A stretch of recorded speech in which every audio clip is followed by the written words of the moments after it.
తెలంగాణ రాష్ట్ర సాధన ప్రక్రియ ఆలస్యమైనప్పుడు పొలిటికల్ జేఏసీని ఏర్పాటు చేయడానికి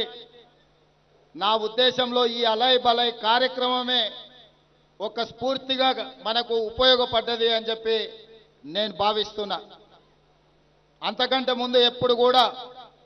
తెలంగాణ సమాజంలో ఉమ్మడి ఆంధ్రప్రదేశ్లో రాజకీయ పార్టీల వారీగా కార్యక్రమాలు ఉండేటివి. కానీ బండారు దత్తాత్రేయ గారు తెలంగాణ సంస్కృతి సాంప్రదాయాలను కాపాడాలన్న ఆలోచనతోని 19 సంవత్సరాల క్రితం ఈ అలయ్ బలయ్ కార్యక్రమాన్ని ప్రారంభించి దిగ్విజయంగా వారు నిర్వహించడంతో